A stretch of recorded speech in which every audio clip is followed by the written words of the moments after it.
Hey, welcome to another main contained fishing podcast with myself and Mike from Being Outdoors. We have a special guest tonight from USA Kayak Fishing Magazine, Mr. Roy. So we got him in the green room. But let's kick this thing off, Mike, and get it rolling with Roy here.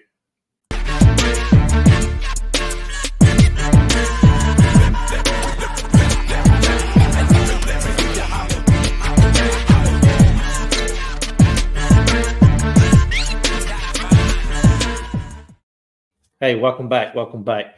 So we're going to kick it off here. We're going to bring in Mr. Roy. Let's change out the stage here. Welcome to the show, Roy. Hello. Thanks for having me. So how this thing's going to go, we're just going to roll with it. Just a basic intro of yourself and just kind of tell us how you got into the magazine publishing world of USA Kayak Fishing Magazine. So Kick it off there. Just give us a little introduction. All right. My name is Roy Widgeon. I'm in Virginia Beach. I've always loved to fish. Was talking to a kayak manufacturing company, and they were telling me about how they, were spending a lot of money doing expos. So I was trying to kick off this expo, and I thought, well, the best way to tell people about the expo is to do a magazine. So I started the magazine, and it soared past what I was trying to do with the expo. So I decided, well, if everyone likes the magazine, I'm gonna go the magazine route. So, and I have basically been doing it since December and love interacting with people. Like it's been a great experience. Good. So talking about the magazine itself, and how it can be viewed, and because it's not like a printed. Somebody went out. I think Mike went out on us for a minute. Mic check. Yeah. So he'll come back in here in a minute, but we're going to continue. But the publication is not printed. Printed publication. It's strictly digital publication. Correct. And so is it easier to deal with the digital world publication than it is printed? So I believe so. This is my first dipping my toe into the magazine world. But I know that when I was looking into it, that if I were to do printed, it would cost a lot of money on my end to get pre-printed. Then I have to find the markets and get them out there to potentially recoup any of that money. Whereas digital, I'm able to create it all myself and get it out to people all on my own. I'm not really reliant on other people. And plus, where it's digital, I can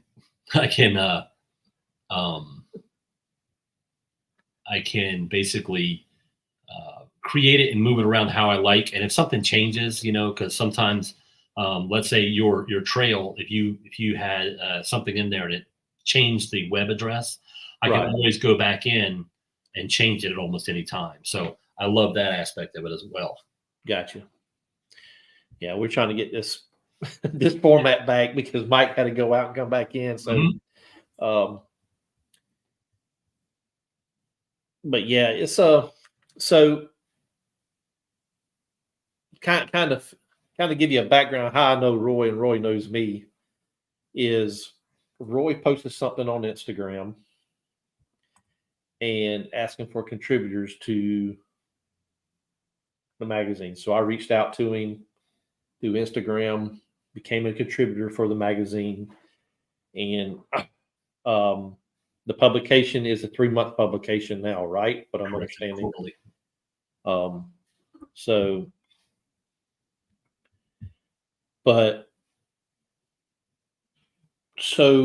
my contributing to the magazine is everything that I do down here in Southeast Georgia, just because I don't travel the United States fishing.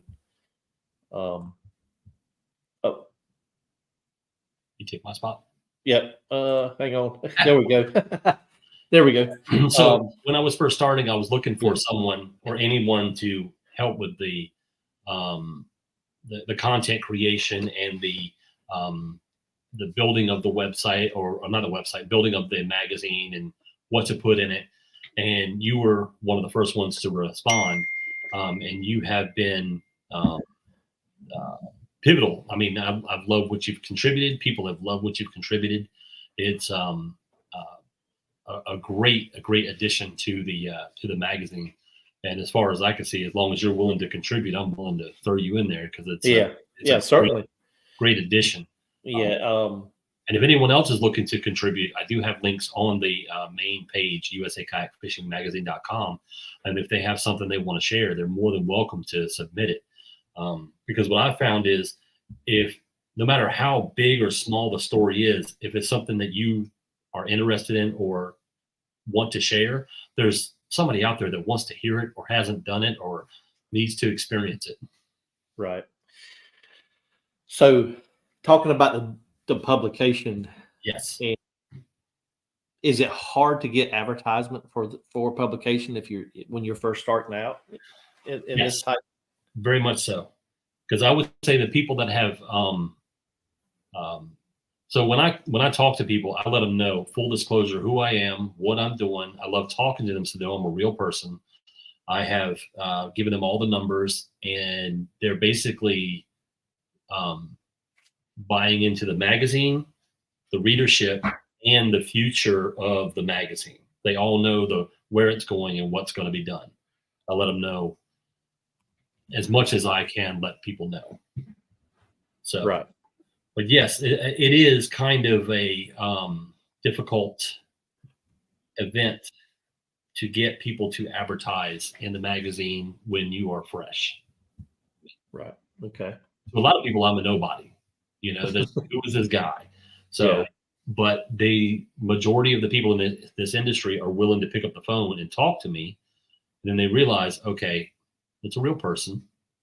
This is, it's not like a shady thing. And now that we've put out the second magazine, working on the third, it's got a great potential for growth, because we've secured some really big names to be, covers for it. And I've spoken to some people that have verbally obligated to be in it or on the cover in the future as well. Okay.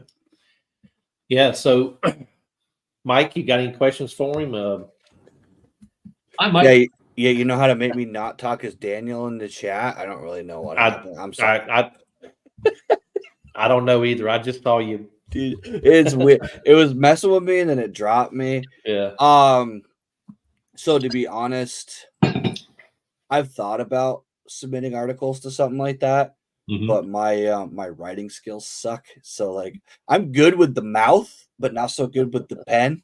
So it's how heavily edited does it have to be, like literally ready for publication, or do you actually go through and doctor them or make them so that they make me sound like I'm not an idiot typing some stuff up?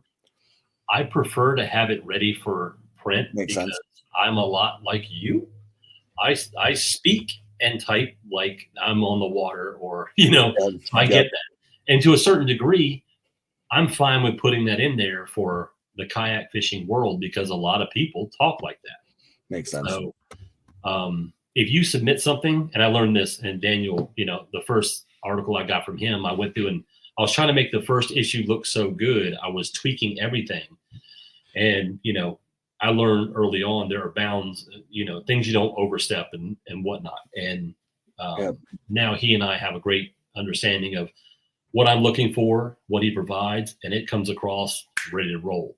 So whatever is submitted, I look at it. If there are things in there that don't necessarily make sense, I will reach back out and say, what exactly is a new canoe PA-14?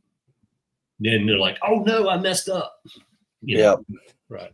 So yeah, it's in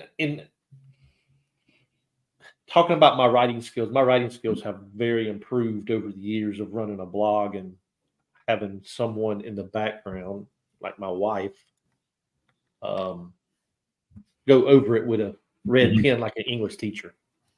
So yes, and she used to work for a big company in corporate communications, as a lot of people know, and their stuff had to be spot on because it went through a chain of people before it was published in their publication or sent out through the digital world. Right. So if you, and I understand where you're coming from, Roy, is, as fishermen, we talk a lingo that a lot of people don't understand. It's almost like if you go to Louisiana swamp, you're not going to understand that Louisiana swamp talk. If you're from the area I'm from, you just don't. So,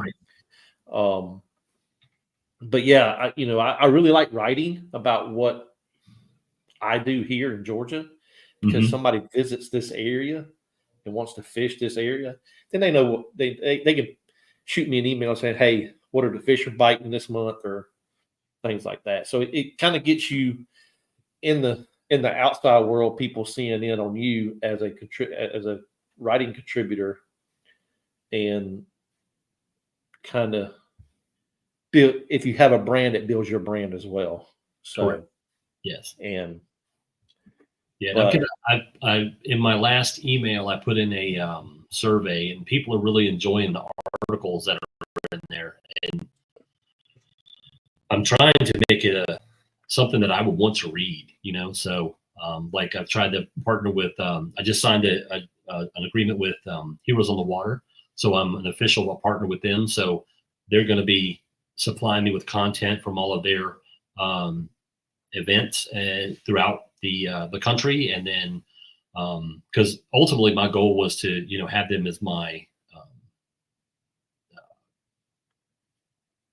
who I donated to with whatever proceeds. Right. So that way, so that's still the plan. But right now, I've given the ability for articles to be in the magazine for them.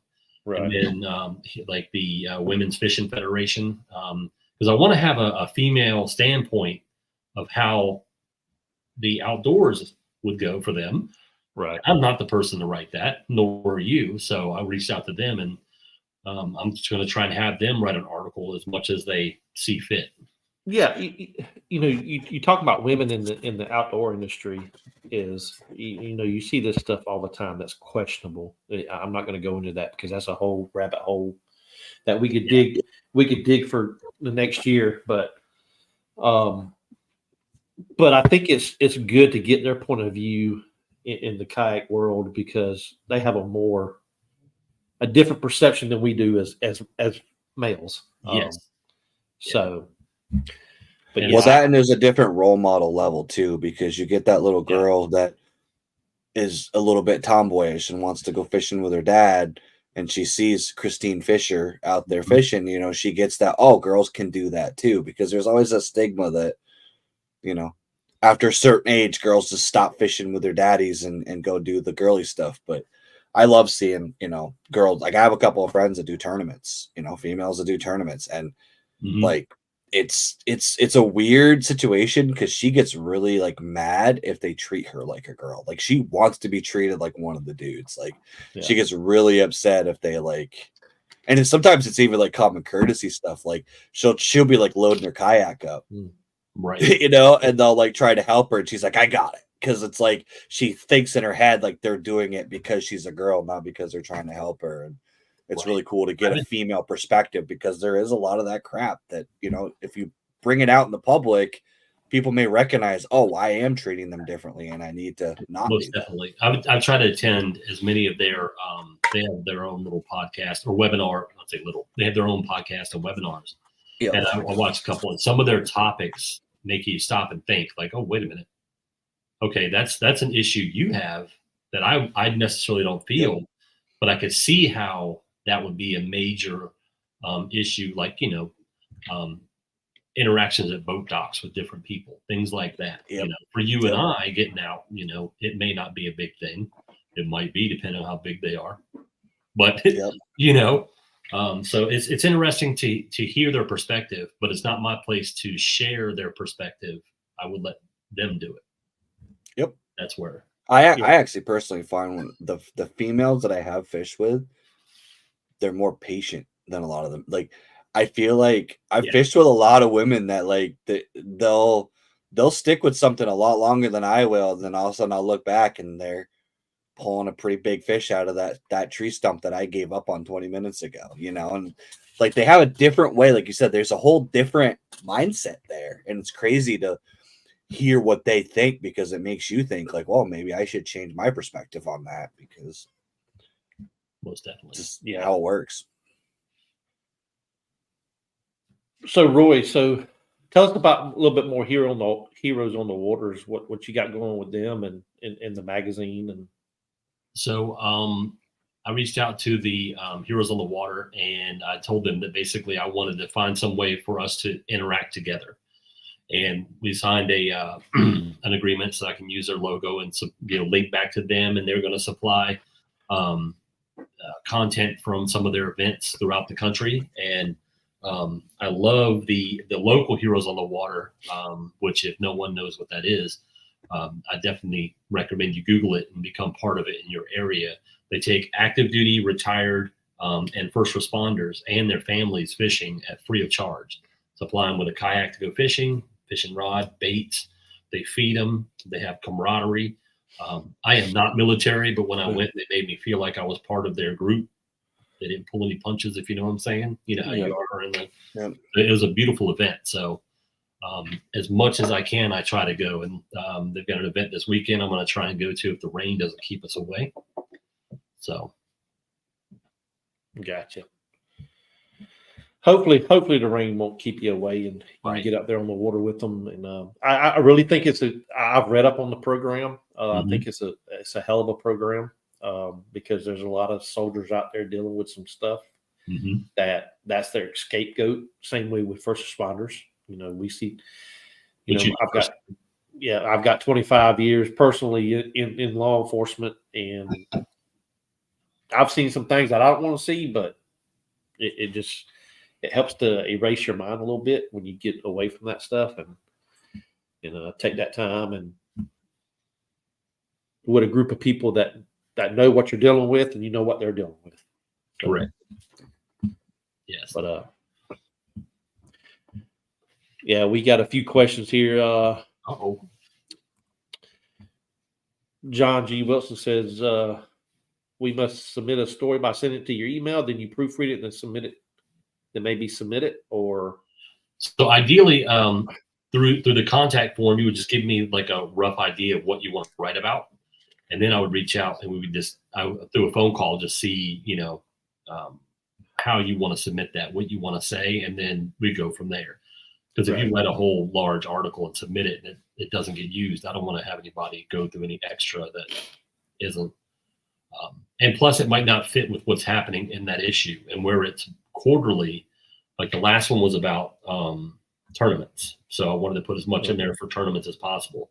And this next one is going to have Mike McKinstry, and it's an article about, how he went from YouTube to Discovery Channel. It's going to have his path and things like that. So I'm trying to keep it more along the content creation and the article that you're going to submit for the how to start a podcast, things like that. Keep it right up there. Gotcha.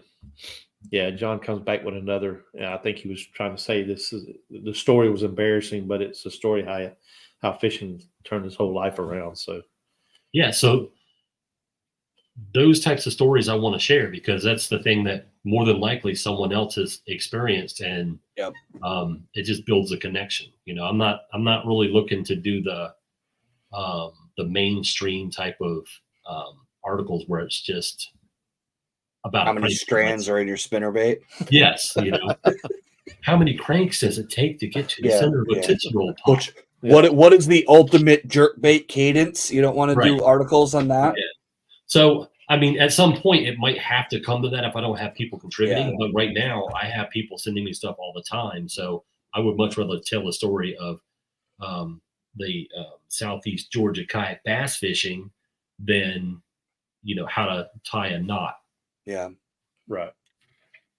A 1-page article on polymer knots. Yeah. We could stretch it to 2 if we So I do YouTube, man. You'd be surprised how many 5-minute videos I have about how to do something simple. Yeah. My son's an Eagle Scout, so I spent lots of time learning knots so that I could hang with him. Right. So Roy, do you? I see that you wearing the new canoe hat. Yes. So, what boat do you fish out of? I have the New Canoe Unlimited. I love it. It's a popular boat. So I'm a large guy, and I went through about 6 kayaks my first year, and I made my way up to a Vibe Shearwater. And I like the Shearwater. It's just that whatever was behind me lived behind me. If I went to go get it, it just wasn't going to be fun for me. So I went to a on the water day with the Great Outdoor Provision Company here in Virginia Beach, and I was gonna, I was gonna buy my way into stability. I was gonna get on that Hobie Pro Angler, and when I got on it, it just wasn't as stable for me as I thought it was going to be. So I was in a slump because I just knew I was going to buy that kayak and be in a John boat, if you will. Well, that's not how it works. So I went and took a test run with a local pro who was a rep for New Canoe and ended up buying his boat. And I loved every moment of it. Now, do they make those in multiple sizes, or is it just the one size? So they have the full size, which I think is a 12-foot, and they have a 10-foot as well that just came out with. Yeah. And I have the larger. And just today, I have a stand-up bar that I just got from them, and I'm going to mount my fish finders on the stand-up bar so they're eye level in front of me.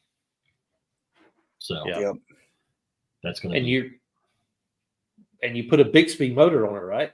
Yes, I have the big. I was actually a little late getting on with you because I put the Bixby motor together to put on it for this weekend. Yes, most definitely. Yeah. So, and you got to use them Guardian lights, right? Oh yes, love the Guardian Angel lights. That's another thing too. Those things are just a game changer because if I ran lights before and they were bow and stern, they stayed on until they died because I can't Christine Fisher up to the front, turn them off, and then go to the back. Let me tell you, I tried to do that one day in my new canoe. I have an F12, and I said, well, you know what? I'm in shallow water. I'm gonna try to walk to the front of my boat, just see if I could. And my big butt, 6'3", 6'4". Yeah, I was like, no, I'll fix the pot this damn thing. So, yeah, my first time. The first time I ever launched from a dock was with the New Canoe Unlimited, and it's not pretty, but I did it, and that was an amazing thing for me because my Shearwater, I always had to launch on the bank, do the side step, drop in, and go. Yeah, which wasn't a problem, but if you go any place that's not accessible, I was able to do that with the New Canoe, and dude, I'm looking at one of these right now, and they have a freaking Honda 2.3 on here. Really? Yep. Yes, they do. Yep. That's freaking awesome, dude. I've seen a lot of tournament guys. It's funny is like you would think that the tournaments are all about the like pedal drive, and a lot of the tournament guys have those unlimiteds with XI3s instead. Yeah. Well, it's an open platform. If you don't need a stand-up bar. I've had Lyme disease and my knees are weak. Plus, I'm overweight right now, so getting up is hard for me. So using the stand-up bars will give me a little extra stability. But if I didn't need that, it's an open platform. Just get up and walk around. Yeah, I competed against a guy in Massachusetts that had a New Canoe Unlimited, and he actually replaced the seat with a boat seat on a pedestal. And then he had an XI3 on the front of it, and he had like the C deck in front of him. So he could literally get up from the back of the kayak in his little boat seat and walk back and forth. And I was like, I wouldn't want to do it because I personally I like having the pedal drive just because, to be honest, I can use the exercise. But the New Canoe, the thing about that New Canoe is like the price for what you're getting from that kayak. You can afford an XI3 because you're spending what I think the big one's like $1,400 max. So like you're looking at like even if you bought a XI3, you're still paying what you would pay for a Hobie for the kayak and the motor. Yeah, that's right. So Yeah. it's kind of like what do you want from it? Because you are getting a better setup in that sense. And if you're a smaller person, then you have it's a Ton of room. 650-pound weight limit, so you could put everything in there. You could put all the batteries you want, all the motor you want. You can put whatever in that thing. But yeah, I absolutely. I'm not sponsored by them, or I'm not on any of their team, but I absolutely love them. And until I get into something better, I'm gonna wear this hat. And I can tell you from my F12 experience in the rivers down here, is it being shaped like that canoe on the front and handling, what we call jams down here when the all the stuff gets pushed up against one tree and that water whips around there, and it really handles the current real well, as far as how the boat reacts to the current. Right. Because I've seen some people go through them things and they end up upside down.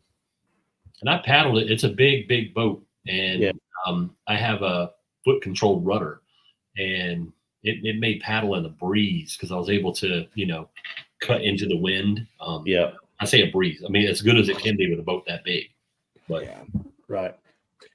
So would you ever let me ask you this? Would you ever considering maybe do an article on different kayaks for the magazine, like different reviews? So I would, but I'd have to get someone else to do it because where I'm a bigger guy. I would have to be, I'd have to be in the realm of the Unlimited or the crew from Crescent or the Hobie. They'd have to be the big boats.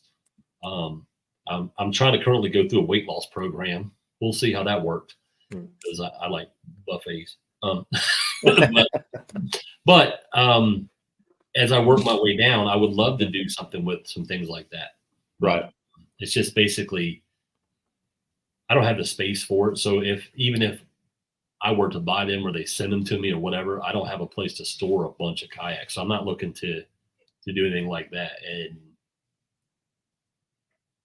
right now, we'll see what happens in the future. There's another on the water day for the Great Outdoor Provision Company.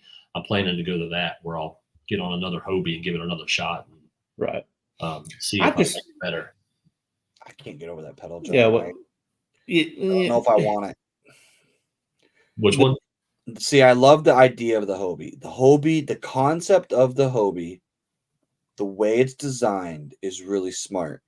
But having had a traditional pedal drive kayak and being able to backpedal anytime I want without having to do anything else is what turns me off to it. And I know like guys that have it, they're like, oh, it's not that big a deal. But I can tell you right now, I watch Alex Rudd, I watch Bailey Eichbrett, and I watch those guys. And when they catch a fish, they're going into the shore. They're going into the shoreline or the tree line, or they're taking off. Like they have no control because they can't stop fishing to pull that lever to pull it in reverse. And for me, it's like, if you watch any of my videos, the first I actually have gotten to the point where instinctually I'm backpedaling before I hook set.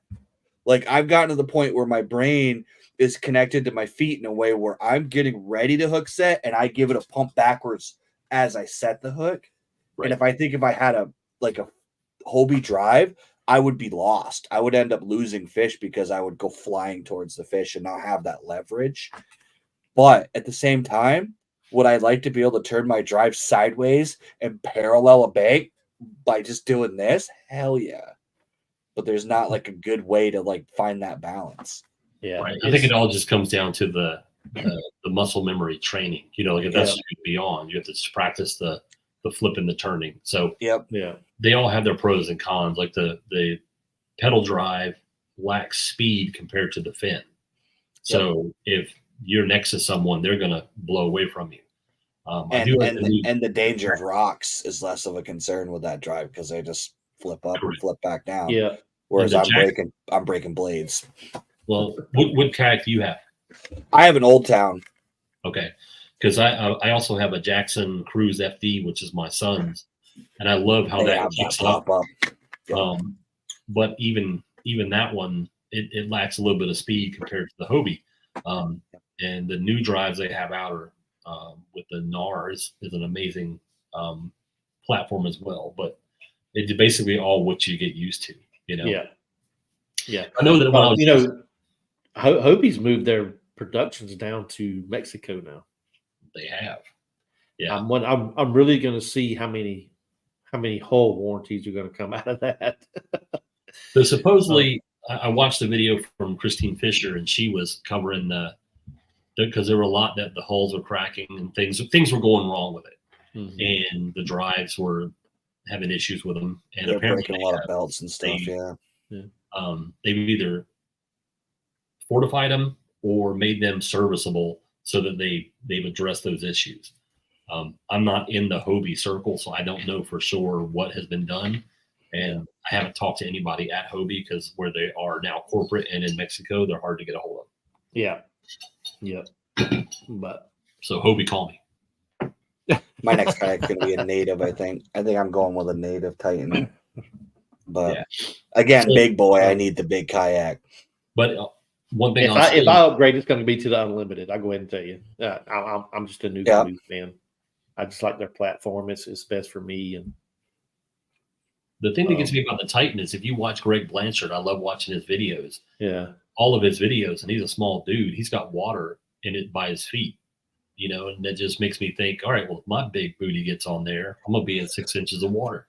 They're all like that, though. I can tell you, I fished with Hobies. I fished with guys with NARS. I fished with all of them, and they've all had water in them. Well, no, but that's the thing. You don't have a pedal drive. That's the problem. I can put one on it, though. Yeah. Once you put that pedal drive through that hole, then water starts getting in. That's where the concern is. So even with my the Vibe shear water, it didn't come through for me. I mean, oh really? Yeah. I mean, that was a great kayak for me, but it just wasn't. It was great for going straight fishing, but anything behind me, I just could not turn around and get comfortably. Right. So, and when I got on the new canoe and it had the swivel seat, I could turn sideways and fish off the side of my boat or continue around to the back and pull things out of a backpack or whatever. That's where I was like, man, this is a game changer for me. Yeah. Yeah, that's actually why it's one of the reasons I want the native, but also like my old town has this much water in it at all times. I'm kind of pushing the limits of the weight of the old town. So yeah, I learned a lot about weight limits. And that's the one thing Chad Hoover was like talking about was how they need to be transparent with their weight limits. And I totally agree with that because I would go buy a kayak that said it would hold my weight, but then I have to subtract the weight of the hull and I'm just like, man, I'm 40 pounds overweight before I put a fishing rod on this thing. Yep. So, Roy, with the publication and ICAST coming up here shortly, are you going to be able to get in as a vendor? As a vendor for publication, press, stuff like that? So I believe I can. I've already signed up and filled out the paperwork and stuff, or I'm like right there to pay the money, but I'm not at a position with family and things to do that.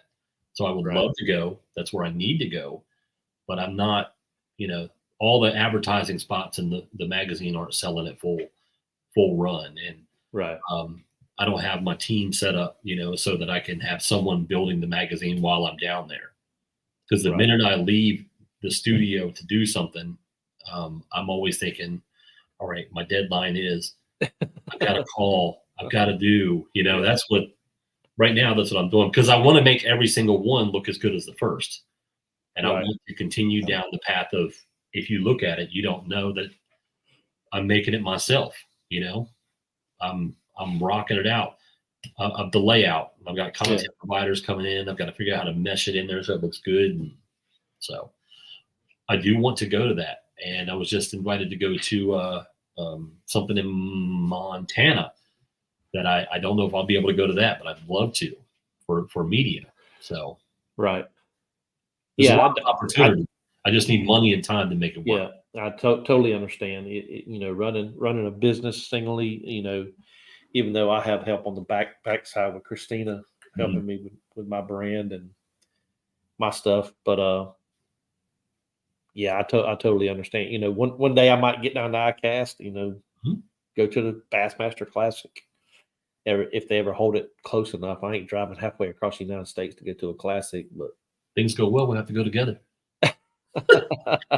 yeah. We'll even bring Mike.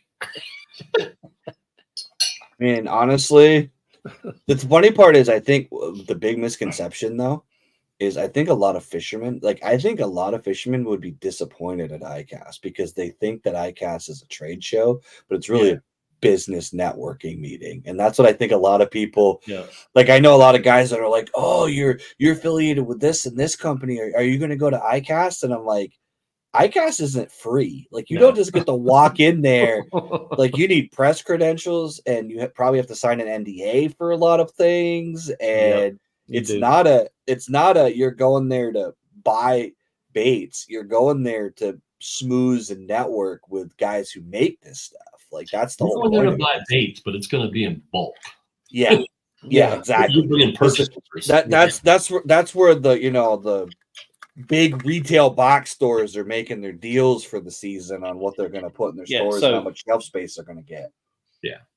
I'll tell you a backstory of me. I used to work for Walmart Loss Prevention, and we had these buyer shows that we had to go work. And what they were, you know, I used to work, the only one I would ever work is the guns, because you got to see all the new guns that were coming out, and got to know the reps from Remington, Mossberg, Winchester, Browning, whoever.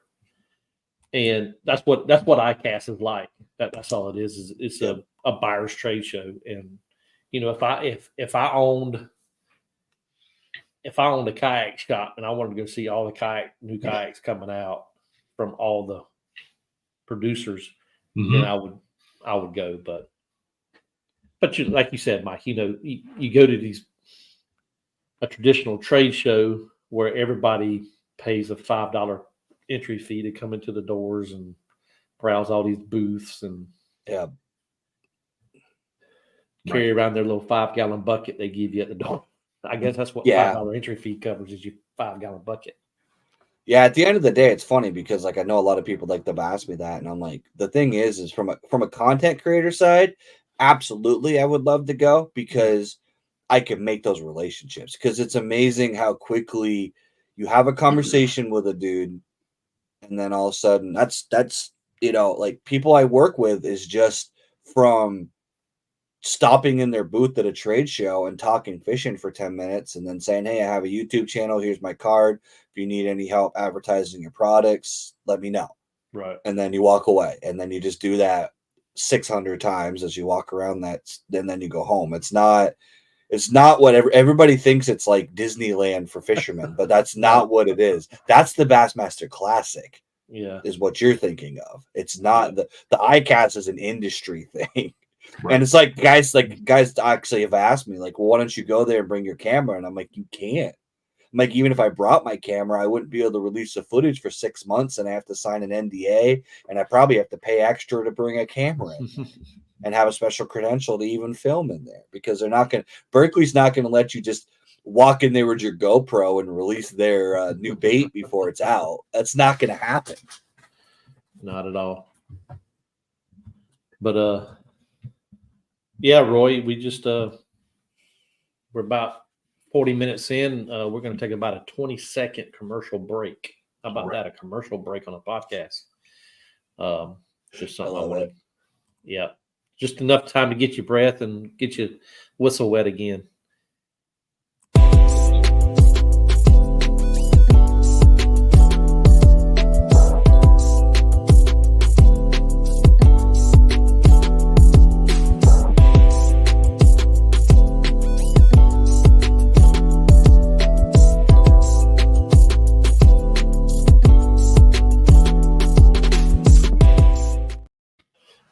We're back after that little short 20-second break.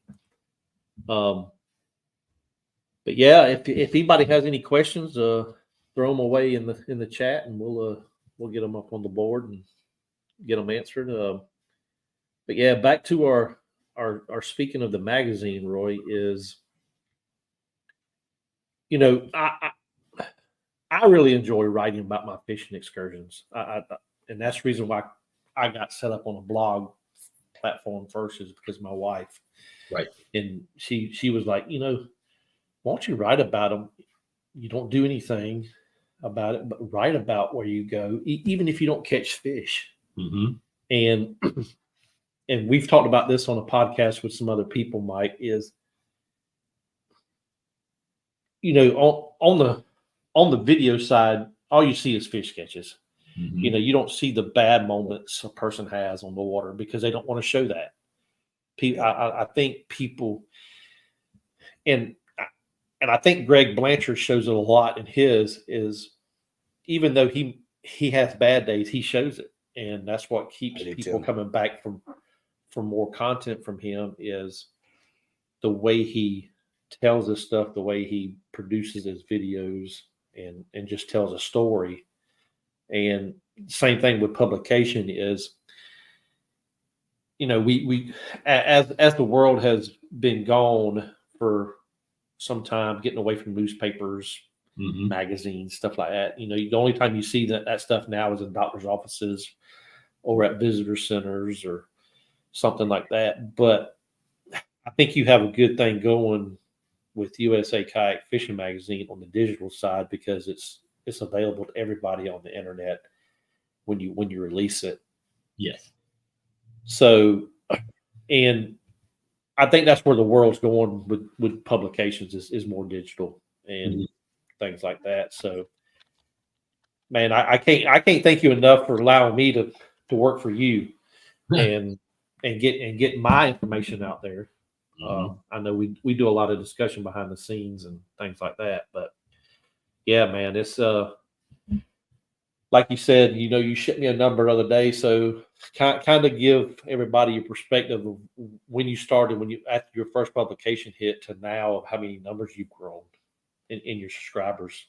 So when I first launched, I mean, the first magazine came out, it was like maybe a 200 to 300 people that were subscribed, and it's just sort of grown and grown and grown. Right now, I'm sitting at close to 3,000 subscribers, and which it blows my mind that 3,000 people want to, you know, see something I've created, but it's continually growing.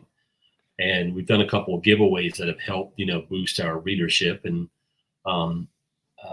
as far as people reading it, I have more people reading than there are subscribed.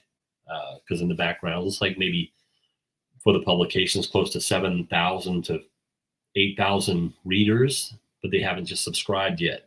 And I think that's basically because, you know, it's the first or second issue. They don't want to throw their name on something until it's proven, and I get that. So as long as they're reading, I'm cool. I would much rather have the number for subscribers. So when I reach out to, you know, a company, I can say I have X amount of subscribers. But it's growing. I mean, and I'm happy with where it's going, and one day it will be the huge number and blow my mind. Right. Yeah, certainly. You never know, because what happens is I read it one time, well, I'll tell 10 friends. Mm-hmm. Each one of them friends tell another 10 friends, and it just has a snowball effect over the internet, and it just goes from there. Or you call and talk to somebody who is like, Right. I won't say like someone you look up to in the industry, and then they say, I've heard about you. And I'm like, how the heck have you heard about me? I'm not even in your bubble stratosphere. How did you know? Or the local guy that I bought my new canoe from, he's a rep, sort of like John is for a bunch of companies. Right. He's like, you would be surprised how many people have called and said, who is this guy, Roy from Virginia Beach? Is he a real guy? I'm like, really? Wow. Okay. That's cool. It's when the longer you're in this industry, the how much you realize how small it really is. Oh, it's yeah. it's not the big industry that we all think of it as. We look at companies like Berkeley, we look at Pier Fishing, we look at all these big companies, and we just assume that it's like this huge thing. And then all of a sudden, like you said, I think some of it comes down to too is a lot of these guys that start these companies were fishermen. Like, yeah, they're CEOs and they're running companies, but they're good old boy fishermen. So you already have something in common with Right. someone who's a promoter of a brand. Like the guys who are dealing with the magazines, or like on my end, the content creator side, like the guy you're talking to probably is hoping to get off the phone with you so he can go fishing this weekend. So it's a little bit easier sometimes once you, the hardest part, which is where you need the ICASTs of the world, is to get your foot in the door to have that conversation. Yeah. Once you can have that conversation, it's crazy how quickly it like turns into, oh yeah, you should come with this, or you should be part of this, or Right. And it's interesting how, like I sent out a bunch of emails and contacts before the first or second issue came out. And now those emails are starting to get answered because of the traction.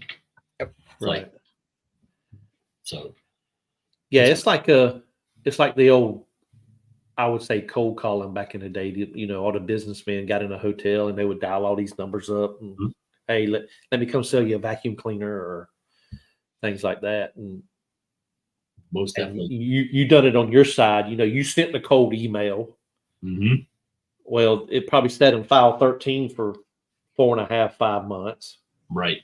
And then they come back, okay, well, this guy's legit now. Let's see what he has to offer. See what we can, you know, he's public, he's getting advertisement in front of people. And, you know, just like Z Pro, you know, Z Pro, Bixby Motors, Mm-hmm. you know, whoever else you had in the magazine recently. Yes. That's what they want, you know. That's the number they look at is, okay, well, he's got 2,500 subscribers, 3,000 subscribers. Okay, how many of them kayak fishermen that want to run electronics on their boats or put a motor on their boat? And right. now you've created that business contact. Now you're selling product for them through an advertisement. Right. And it's crazy because I think it's a lot like where I grew up on a little small town area, and the way it was, if you want to become a police officer, you had to become a firefighter because all the firefighters were cops. So you get into firefighting, get in good with the cops, and then you can move over to be a police officer. That's kind of like what it is here. You get in good with one group to move to the next group, to the next group. You know, Right. you sort of someone who gives you your seal of approval, like, okay, man, next person. And everybody knows somebody. And, you know, I'm not building these connections to get to somebody, but it seems to be working out that way. You Right. know? and it's weird who people know. You'll go to trade shows and you're hanging out with this small time company, and then they're like, oh yeah, that guy's a MLF pro. And you're Right. like, and they'll come over, hey man, what's going on? And then they talk and then they leave, and you're like, how the hell do you know him? Yeah. Yeah. Oh, we go way back 30 minutes. Yeah. Yeah. Yeah.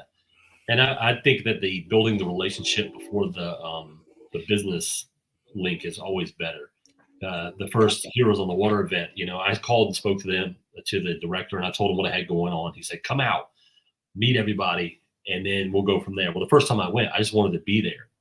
Yep. At the end of the event, you know, he said, who did you speak to? What did you find out? I'm like, nothing. I didn't come here for that. I came here to be the volunteer, to be part of it. And then later on down the line, the relationships will form. Yep. And now it's sort of blossomed into, I enjoy going to every single one just to be there and help out as best I can. Normally, I'm a photographer, so I go there and I take pictures of them. So that's always fun too. Right. So we got a subscriber. K-Ro said, Roy, I've been enjoying the magazine. Thanks for doing it.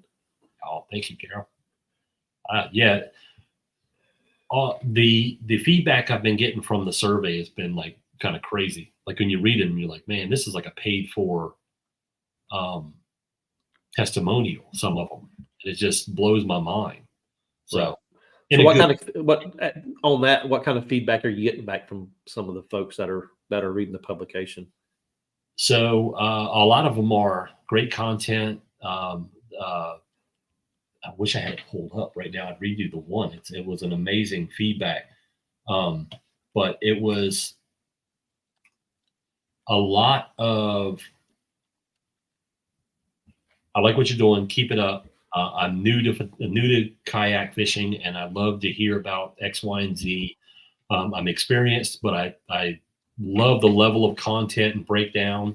So, because I asked for, let me know, good or bad, what your thoughts are. Right. Because if someone has a negative opinion of it, that I want to know so I can adjust it and move forward. And so far, it's all been good. I was going to pull that up. It's in there. I'll share it with you later. Okay. Yeah, just I just like to see kind of what especially with new publications, how people are reacting and how I would say, not trying to be a Karen or anything, but are you getting negative feedback as well versus positive feedback? And so I haven't received any negative. Because I think it's the format of, sort of like whatever you want to write about, right, is what people want to know, like you with the Anglo of the Year, people want to know about him and how it came about in your trail. right. With the Women's Fishing Federation, Amanda Brannon wrote about the female perspective in fishing. So just 1 second here. Yeah, we just got a few. While you're trying to find that, Roy, we got a few questions. It's just John asked about kayak lights. John, what you're saying about a 360 light? If you have a motor on your boat, you got to have the bow and the stern. But with pedal kayak, and it just depends on the trail that you the fish and what state you're fishing out of. Because I know some states require a 360 light on the rear, even though you pedaling and paddling. Yes, but I highly recommend the Guardian Angel setup, so you can just hit it with your remote control. Yeah, be going to front and back. Now, to be honest, the legalities are less important than you have to remember that you're a foot off the water, and that guy in a bass boat going 80 is not going to see you if you don't have something like you want to have.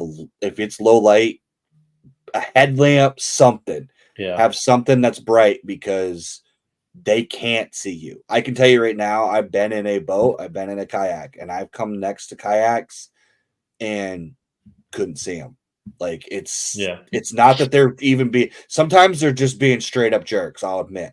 But then other times I know my specific kayak, my Old Town, they did a really cool custom paint color on it. And honestly, I wish it was blaze orange because that color blends in at a distance. My dad has the same one, and I've had trouble finding him. The only way I ever found him is because he has like bright orange paddles. So when he was paddling, you could see the blades come out of the water. But other than that, you wouldn't know he was there. So for safety purposes, not only have a light, but have your PFD with the reflectors tape on it. If it doesn't have it, put a little tape on it, because when they come at you, they're gonna know something's there. Yeah. A lot of times those boats, they drive by looking at their electronics, following the channel. Yeah. No matter what light you have, sometimes they're still gonna be flying at you. Yeah, he's just referring to the tournament that we're fixing to host on Tobasaki down. He's going to fish it, but I can go ahead and tell you, John, the headlamp would work for the tournament. So he said something about a headlamp up earlier in the post. Depends on what tournament trail too, because I know I think Hobie requires you to have like the full flag and everything. KDF does too. You have to have the flag and the 360 light. Yeah. So I've got those pulled up. The first one here says, I enjoyed this magazine. I'm new to the kayak world and want to learn as much as I can, which is really cool. Right. Excited to see it in my inbox. And then this one is great, way past good. I really enjoy the articles, the range of the fishing content, styles, location, personal stories, gear reviews is perfect. It stretches my own knowledge out of my personal limits. So just like true kayak angling, the magazine always offers me some adventure, which I was like, that sounds like something you pay somebody for, you know? Yeah. So, and none of them are my mother. Yeah. Smart. Now, have you done like a regional, like article specifically, like regional, like a Northeast regional, a Southern regional, a West Someone's Coast asked regional? that, but it's so Hard to find people to write all of that, probably, but well. It's difficult now for me to build the magazine, and if I broke it down by region, then I would definitely have to have a team. right. Down the road, if it made sense, I would love to do that, you know. But then again, if I go to my goal was after June to go bi-monthly, but I think that it's going to be more realistic for 2025 to go bi-monthly and then transition to monthly. And once I go monthly, I would be able to do regional that way, so I can have it dance all around. Right. It's been heavy East Coast and heavy West Coast, not a lot in between because of the people I've been connected with. So once I build more connections and then It's funny though. That's kind of how the kayak world is too, though. You don't get like Daniel's kind of like the exception. Like you don't hear about a lot of kayak dudes in Georgia. It's mostly bass boat dudes down there. Like the guys that are doing content creation. Now, I know I'm not saying there's not a lot of kayak fishermen, but the guys who in the content creator space, it's usually there's a lot. I'm in Vermont, so like the Northeast, we have a lot. And that's just because we have a lot of small ponds, a lot of small streams. People are, we got a lot of fly fishermen that fish off paddle boards, stuff like that. But you don't see a lot of Midwest kayak stuff. Right. Basically, Lake Michigan and anything from there, it's then over to California. You don't really hear much between that line and the West Coast. Yeah. I know they're there. Just got to get them. Yeah, they're just and like I mean, you got to tell me there's got to be dudes in Montana kayak fishing. Come on now, like even if they're just fishing for trout, they're probably not bass fishermen, but they're probably guys in kayaks going for cutthroats. I mean, it's gotta have to happen somewhere. I have been discussing this off the internet thing that I really don't want to talk about it because it still ain't finalized yet. But just by looking at different states and different regions that have kayak anglers, I come across one in the Northwest the other day. Like this guy messaged me and said, "Hey man, we have about 50 to 60 people turn out on live tournaments." I'm like, in Seattle, Washington? Slay Nation has 2 trails in Arizona. Yeah, I was like, I didn't even know they had water in Arizona, let alone lakes big enough to bass fish. Well, they got that's Nevada, Lake Mead and all that. Yeah. Like literally, I was looking up. My friend lives in Tucson, and I was looking up because I was like, okay, where could I fish if I go visit? Because I don't go on a vacation if I don't have a place to fish. Like that's part of my vacation. And I was looking it up, and then I was like, holy crap! There's not 1 but 2 Slay Nation kayak trails down there. Yeah. And I was like, huh. So yeah, it's the kayak. I think is the denominator though, because you can kayak fish in a storm drain. Like you don't need big water, and actually it's your advantage to have the kayak in that situation, right? Because you can go down this narrow little stream, portage over your log jam, and then keep fishing in 2 feet of water, and you would never be able to get there with another type of device. So that's where the kayak has opened up a huge market for people that would never have, like there's places that bass have never seen a human that are now suddenly guys are taking New Canoe Unlimiteds and Crescent Shoalies and getting there because these kayaks are now able to get there. Yeah, I call that the backwater. Yep. Yeah. You talk about dumping off the side of the road in a little stream, and you go in there and you come along your kayak down a ramp to get it there and knocking on doors to fish a farm pond. Yeah, that's right. But yeah, guys, we've been going for about an hour. Thank you for joining us tonight, Roy. Definitely enjoyed the conversation about the magazine, and everybody in the chat and who watches this now, who watches this later, and who listens to it on Spotify later. Make sure you go over to USA Kayak Fishing Magazine.com and subscribe. I like to see them numbers hit about 5,000 in the next month, Roy. Yeah, let's do it. I'd like to give when you go over, if you wouldn't mind clicking on some of the links, because I've had like Malone. Malone has been a real big supporter of mine. Kayak Cushion, they make a great product. And I gotta get me a kayak cushion. Yeah. Well, there's a discount in the magazine. You should go. Is there? I should go check it out because I've been looking at getting one of those. Yes. The Yak Mods, they have an ad in the magazine, as well as they have a nice website for kayaking accessories. They've been really nice to me, and Guardian Angel, they've been really good as well. I love that product, and I love the to help them out like they've helped me out. Right. Talking about Guardian Angel, I gotta get some of those. You're fixing to see mine this weekend, Roy, in usage. Awesome. So beautiful. I'm gonna do a release video once I get up to the lake.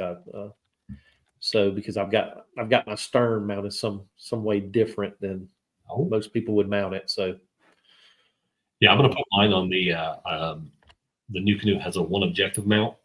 So if you're looking at it from the bow, looking back, left side would be where you put your power pole, and the right side is where you mount the stern light. So it makes a great platform I could just screw into and not be screwing into the boat. Yep. So once again, thank you, Roy, for joining us. And awesome. You can find him on Instagram, Facebook.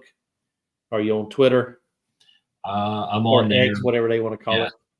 All under the USA Kayak Fishing or USA Kayak Fishing Magazine. Okay.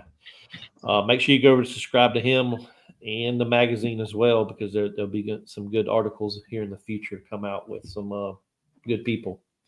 Yes, most definitely. If I ever learn how to write, maybe I'll submit one. Maybe we should just co-write one. You can make it. Yeah, I can write it, and then you can make it sound like English. Maybe Daniel should write one on how to write one. Yeah. Then you can write one. There we go. But thank y'all, and or send it to his wife. She's really good. Yeah, she has really helped me out. My wife a lot. is a school teacher, and I used to send her messages, and then she would correct them and send them back to me. So I know that whole That's awesome. like the red line. I was like, yeah. So, but thank you for a good show, Roy, Mike. And tomorrow night, to let everybody know that I am leaving for Lake Sinclair up in Millersville to fish the Brian Latimer Championship round. We're fishing on Sunday, but we're bringing a podcast from the house tomorrow night, a special edition podcast. There's 7 of us staying in the house. I don't know what it's going to be. It might be outrageous, but we're bringing you the special edition Make and Tank Fishing podcast from the house. So hopefully everybody can join tomorrow night and watch us fools talk. And so that one may not be recorded. It's going to be recorded. It's going to be recorded live and put on Spotify as well. So, but thank y'all, and hopefully y'all have a good weekend. As always, wear your PFD when you're on the water, and fish on.